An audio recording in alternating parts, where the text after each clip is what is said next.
అందరికి నమస్తే. ఒక ఎమ్మెల్యే మాట్లాడిండు, రేవంత్ రెడ్డి ఫెయిల్ అయిందని చెప్తుండే ఆయన. రేవంత్ రెడ్డి పరిపాలన మీద ప్రతిపక్ష పనులు మాట్లాడము, ఏ ఆర్థిక నిపుణులు మాట్లాడము, ఏ శాస్త్రవేత్తను కనిపెట్టి మాట్లాడాల్సిన అవసరం లేదనిపించింది. ఆయన ఎవరో కాదు, సొంత జిల్లా ఎమ్మెల్యే, సొంత పార్టీ ఎమ్మెల్యే ఎన్ఎన్ శ్రీనివాసరెడ్డి గారు మాట్లాడినారు. మేము 1,02 లక్షలు కూడా ఖర్చు పెట్టలేని స్టేజ్లో ఉన్నాం, గ్రామాలలో ముఖం కూడా చూపెట్టలేకపోతున్నామని మాట్లాడాడు. పెళ్ళిళ్ళకు సావులకు తప్ప మేము ఎక్కడ పోలేకపోతున్నాం, అంత ఇబ్బంది పడుతున్నాం మేమని చెప్పాడు. 1,00,000 కోట్లు అప్పు చేసి 2 లక్షల కోట్లు చేసిండు యాక్చువల్గా, చేసి 2 లక్షల కోట్లు చేసిండు యాక్చువల్గా, చేసి ఏం చేయలేకపోతున్నాం మేమని మాట్లాడండి ఆయన. ఆయన చేసిన కామెంట్స్ ఎట్లా చూడాలి మనం? అసలు ఇక గీట్రా ఏం అవసరం లేదు, ప్రతిపక్ష వాళ్ళు చెప్తే రాజకీయం అవుతుంది, కానీ సొంత పార్టీ ఎమ్మెల్యేని చెప్తున్నారు కదా, ఈ ప్రభుత్వం ఫెయిల్ అయిందని చెప్తుండే ఆయన. రేవంత్ రెడ్డి పరిపాలకునిగా ఫెయిల్ అయిందని చెప్తుండే ఆయన. ఇంతకు మించి ఏముంటుంది? ఒక ఎన్ఎస్ యూనివర్సిటీ బాధ కాదు ఇది, అందరూ అధికార పార్టీ ఎమ్మెల్యేలు అందరి బాధ ఇదే. ఎవ్వరూ ఏం చేయలేకపోతున్నారు. దాదాపు 2 సంవత్సరాలు గవర్నమెంట్ వచ్చి, ఒక ఎమ్మెల్యేలు నువ్వు ఈ 2 సంవత్సరాలు ఏం చేసినావు చెప్పంటే ఏముండదు. కళ్యాణ లక్ష్మి చెక్కులు ఇచ్చినాం, సీఎంఆర్ఎఫ్ ఇచ్చినాం, అవి ఎనికి ఎమ్మెల్యేలు అవసరం లేదు, అవి ఎనికి గవర్నమెంట్ కూడా అవసరం లేదు. అసలు జనాలు ఏమనుకుంటున్నారు అనేది చాలామందికి తెలుసు ఓపెన్గా. బట్ సొంత పార్టీ ఎమ్మెల్యేనే మాట్లాడితే ఇక దానికి చెప్పాల్సింది ఏముంటుంది? అన్ని విషయాలు మీకు చూపిస్తా, నేను అన్నీ మాట్లాడదాం. మీకు కూడా తెలుసు రాష్ట్రంలో ఏం జరుగుతుంది, ఈ పరిపాలనలో ఏం జరిగింది, వీళ్ళ హామీలు ఏంది, హామీలు కాదు అసలు రాష్ట్ర సంపద పెంచడంలో వీళ్ళు ఎక్కడ ఫెయిల్ అయ్యారో అన్ని విషయాలు మీకు అందరికీ తెలుసు. చాలా వీడియోస్లో నేను కూడా చెప్పిన. ఈ వీడియో షేర్ చేయండి, సబ్స్క్రైబ్ చేసుకోవడం మాత్రం మర్చిపోవద్దు. చాలా ఓపెన్గా మాట్లాడతాం, ఓపెన్గానే మాట్లాడదాం, ఉన్నది ఉన్నట్టుగా మాట్లాడదాం, సింపుల్గా మీకు అర్థమయ్యే భాషలో మాట్లాడదాం. మీరు సబ్స్క్రైబ్ చేయని వాళ్ళు పక్కా సబ్స్క్రైబ్ చేయండి, షేర్ కూడా చేయండి. ఎన్ఎన్ శ్రీనివాసరెడ్డిన టీవీ నేను ఇచ్చిన ఒక చిన్న ఇంటర్వ్యూలో మాట్లాడాడు, మహబూబ్నగర్లో మాట్లాడండి, ఒకసారి వినండి. మేము ఇప్పుడు గ్రామాల్లో పోతా ఉంటే ఒక 1,00,000 పని, 2,00,000 రూపాయలది, 2 లక్షల రూపాయల పని కూడా మేము చేయలేకపోతా ఉన్నాం. ఈరోజు నిజంగా ఇప్పుడు పైన ఉన్న మంత్రివర్గం కానీ పెద్దలు కానీ కూర్చొని ఆలోచిస్తే ఎమ్మెల్యేలు గ్రామాలకు పోవడానికి ఇబ్బంది పడతా ఉన్నారు. ఎందుకంటే పోయి చేసేది ఏం లేదు. పెళ్లిళ్లకు, పేరెంటాలకు, శుభకార్యాలకు, చావులకు పోవడం తప్ప ఈ గ్రామానికి పోయి నేను ఈ ఫండ్ శాంక్షన్ చేస్తున్నా, పని చేయండి అని చెప్పే సాహసం ఎమ్మెల్యేలు చేయలేకపోతా ఉన్నారు. ఇంకా ఇంతకు మించి ఏం కావాలి? అంత ఓపెన్గా మాట్లాడిన ఒక ఎమ్మెల్యే, అధికార పార్టీ ఎమ్మెల్యే, సొంత జిల్లా ఎమ్మెల్యే, మహబూబ్నగర్ ఎమ్మెల్యే అంత ఓపెన్గా మాట్లాడితే అసలు నిన్న మొన్న ఏదో ఆర్టికల్స్ వచ్చినాయి కదా, నన్ను ఫెయిల్ చేస్తున్నారు మీరు, నేను ఫెయిలూరు ముఖ్యమంత్రిని ముద్ర వేస్తున్నారు. ముద్ర కాదు, సొంత పార్టీ ఎమ్మెల్యే చెప్తున్నాడు ఇది ఇంతే, ఈ గవర్నమెంట్ ఫెయిల్ అయిపోయింది. ఒక ఎమ్మెల్యేనే అట్లా మాట్లాడితే ఒక ఎమ్మెల్యేనే అసంతృప్తి. ఆయన తప్పు మాట్లాడి నేనేం అనుకుంటలేను. ఎమ్మెల్యే అంతకుముందు కూడా ఒక పేపర్లో ఆర్టికల్ రాసిండు, 25 కోట్లు ఇస్తే మాకు 5 సంవత్సరాలు, సంవత్సరానికి 5 కోట్లు ఇస్తే మాకు ఫండ్ అన్ని గ్రామాల్లో అన్ని సమస్యలు పరిష్కారం చేయొచ్చు అని. కానీ ఇప్పుడు 1,00,000, 2 లక్షలు కూడా పెట్టుకోలేకపోతున్నాం అంటున్నారు. దానికి కారణం ఎవరు? ఈ గవర్నమెంటే కదా. కనీసం ఒక ఎమ్మెల్యే మాట్లాడుతున్నప్పుడు, ఒక ఎమ్మెల్యే మాట్లాడితే, ఒక ఎమ్మెల్యే కాదు అసలు అందరూ అదే పరిస్థితి, అందరూ ఎమ్మెల్యేలు ఇదే రకమైన సిచ్యువేషన్లో ఉన్నారు.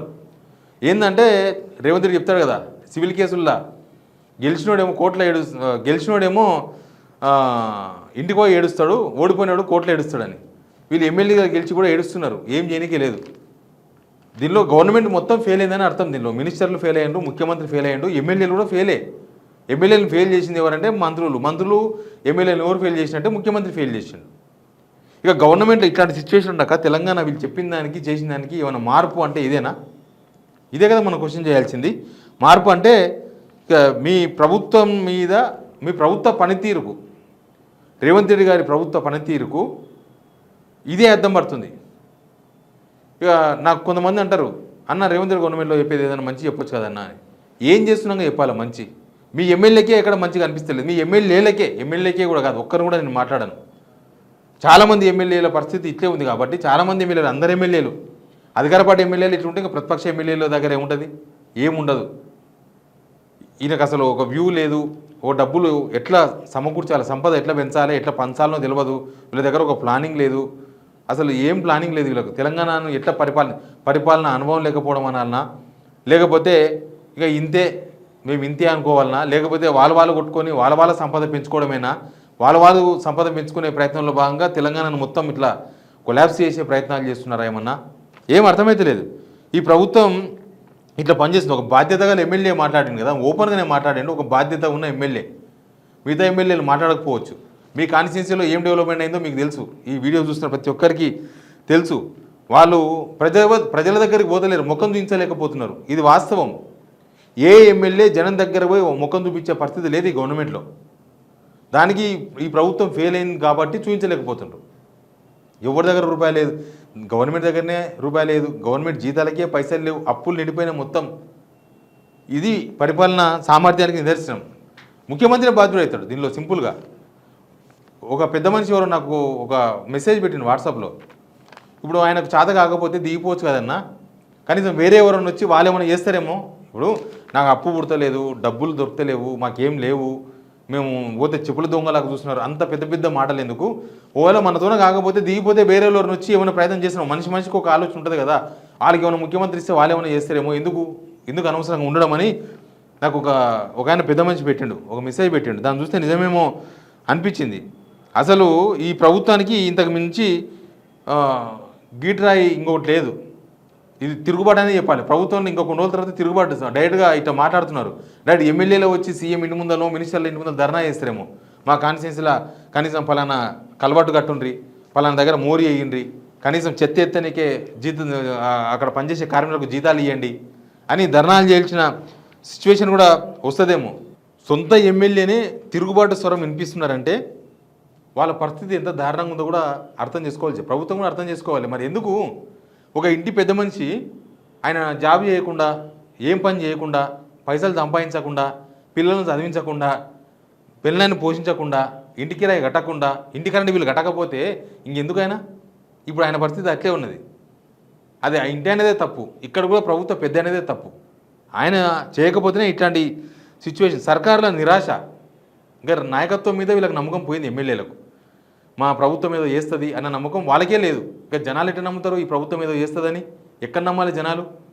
ఆశ వదులుకోవాలి నా గవర్నమెంట్ మీద. ఇక జనం ఆల్రెడీ ఎల్లారెడ్డి ఎమ్మెల్యే వరల్డ్ బ్యాంకుకి లేఖ రాసిండు. వరదలు వచ్చి మొత్తం మా కాన్స్టిట్యున్సీలో రోడ్లు పాడైపోయినాయి, మా రైతులకు సాయం చేయాలి, 100 కోట్లు సాయం చేయమని. అదొక సెటరిక్. వరల్డ్ బ్యాంకుకు ఎమ్మెల్యే రాయనకే లేదు. ఈ ప్రభుత్వం ఫెయిల్ అయిందని చెప్తుండే ఆయన ఆ లేఖ ద్వారా. ఇక అందరి పరిస్థితి అట్లాంటి పరిస్థితే. గ్రామాల తిరగలేని పరిస్థితి ఉందంటే సర్కార్ అంతా నిర్వీర్యంగా ఉంది. అసలు పరిపాలన లేదు, సర్కార్ లేదు, పరిపాలన లేదు, అడ్మినిస్ట్రేషన్ లేదు, ఏమీ లేదు. వాళ్ళు కొట్టుకోవడం, వాళ్ళు తిట్టుకోవడం, వాళ్ళు కమిషన్ల కోసం కొట్టుకోవడం, ఇంకా దారుణం. వాళ్ళ డబ్బుల కోసం కొట్టుకోవడం. మినిస్టర్స్ అనేది పాలన స్తబ్దత. వీళ్ళు తీసుకునే నిర్ణయాలన్నీ ఉత్తయ్యని అర్థమవుతుంది దీన్ని బట్టి చూస్తే. మేము 4th సిటీ పెడతాం, మేము రైతు పాలన, రైతు ప్రభుత్వం మాది, మేము రైతులకు అన్నీ చేసినాం, ఇన్ని చేసినాం, మేము నిరుద్యోగులకు చేసినాం, ఇవన్నీ ఉత్తయ్యే. వీళ్ళ నిర్ణయాలన్నీ కూడా ఏమీ లేవు. వీళ్ళకి యంత్రాంగం మీద పట్టు లేదు. అసలు వీళ్ళ గవర్నమెంట్ ఎట్లా నడపాలన్నా కూడా అర్థమైతే లేదు. మంత్రులు, అధికారులు, ఎమ్మెల్యేలు వీళ్ళ మధ్య అసలు కమ్యూనికేషన్ ఉన్నట్టు కనిపిస్తలేదు. గ్యాప్ ఇదంతా ఈ గ్యాప్తోనే అర్థమవుతుంది. ఇది రేవంత్ రెడ్డి ఆయన అధికారం పైన డైరెక్ట్ ప్రశ్న ఎన్ శ్రీనివాస్ రెడ్డి వేసింది. ఆయన మాట్లాడింది డైరెక్ట్ ముఖం మీద మాట్లాడినట్టు మాట్లాడింది ఎన్ శ్రీనివాస్ రెడ్డి. సొంత వాళ్ళే అసంతృప్తిగా ఉన్నప్పుడు, ఇక సొంత ఎమ్మెల్యేలే ఈ ప్రభుత్వం మీద నమ్మకం లేనప్పుడు జనం ఎక్కడ నమ్ముతారు? ఇది కాంగ్రెస్ ప్రభుత్వం మీద పెరుగుతున్న అసంతృప్తి. జనాల అసంతృప్తి, పార్టీలో అసంతృప్తి, ప్రభుత్వంలో అసంతృప్తి, హైకమాండ్లో అసంతృప్తి, మంత్రివర్గంలో అసంతృప్తి, ఎమ్మెల్యేల మీద అసంతృప్తి. ఇంత అసంతృప్తి ఉన్న తర్వాత సర్కార్ పనిచేయడం లేదు అనేది అందరూ మాట్లాడకపోయినా బయటికి కనిపిస్తుంది ఆ విషయం. ఇది నిజంగా చెప్పాలంటే చిన్న చిన్న పనులు, 1-2 లక్షలతో ఏం పనులు అవుతాయి? చిన్న పనులు అవుతాయి. చిన్న పనులు కూడా చేయలేకపోతున్నామని ఒక ఎమ్మెల్యే నిరాశ నిస్పృహలతో మాట్లాడుతున్నాడంటే ఈ ప్రభుత్వ పనితనం ఏందో ఇక్కడ జనం అర్థం చేసుకోవాలి. మొన్న మల్లికార్జున ఖర్గే కలిసిన దానిలో కూడా మన్నార్ ఎమ్మెల్యే ఉన్నాడు. ఈయన ఓపెన్గానే ఇంత మాట్లాడినంటే లోపల చాలా సమాచారం ఇచ్చి ఉండొచ్చు. అందుకే మల్లికార్జున ఖర్గే రేవంత్ రెడ్డి మీద ఆ స్థాయిలో మాట్లాడినట్టున్నాడు. ఇది ఒక నెగిటివ్ సిగ్నల్ ప్రభుత్వానికి, ప్రజాస్థాయిలో ఒక నెగిటివ్ సిగ్నల్. ప్రభుత్వం కేవలం మాటలకే పరిమితమైంది. అభివృద్ధి పనులు లేవు, ఏమీ లేవు. అసలు వీళ్ళు ఏమైనా చేస్తారు అన్న నమ్మకం కూడా ప్రస్తుతం కనిపిస్తలేదు. అసలు ముందు ఇంకా మనం గోతిలకు పోతున్నాం. అసలు పైసలు ఉండవు పనిచేయనికే, హామీలు లేవు. నిన్న ఒక పేపర్లో ఒక వార్త చూసిన, మనం ఇప్పటిదాకా ఏమేమి హామీలు అమలు చేసినాం, ముందు హామీలు అమలు చేయాలంటే ఎన్ని పైసలు కావాలి? అది ఏం స్టంటో, జూబ్లీ సెలక్షన్ స్టంట్ ఏమో. కానీ అసలు ఏమేమి హామీలు అమలు చేసినారో ముఖ్యమంత్రికే గుర్తు లేదంటే వీళ్ళు ఏం చేయలేదని అర్థం దానికి. ఎనీవే ఎమ్మెల్యేల సిచ్యువేషన్ ఇంత దారుణంగా ఉంది. అందుకే ఎమ్మెల్యేలు అంతా హైదరాబాద్కు పరిమితం అయిపోయారు. లేకపోతే బెంగళూరు పోతున్నారు, లేకపోతే ఎక్కడో పోతున్నారు. కాన్స్టిట్యున్సీలో జనం దగ్గరికి పోయి ఒక 2 సంవత్సరాలు కూడా గవర్నమెంట్ వచ్చి జనాలకు పోయాలని సిచ్యువేషన్ ఇప్పుడే ఇట్లా ఉంటే ఇంకొక 3 నెలల తర్వాత 6 నెలల తర్వాత సంవత్సరం తర్వాత ఈ ప్రభుత్వం పరిస్థితి ఏంది, ఎమ్మెల్యేల పరిస్థితి ఏంది, అసలు ఏమవుతుంది, ఎట్లా భరించాలి ప్రభుత్వాన్ని అని జనం అనుకునే సిచ్యువేషన్ నుంచి ఇంకా ఎక్కడి దాకా పోతుందో వ్యవస్థ. Please subscribe signal TV.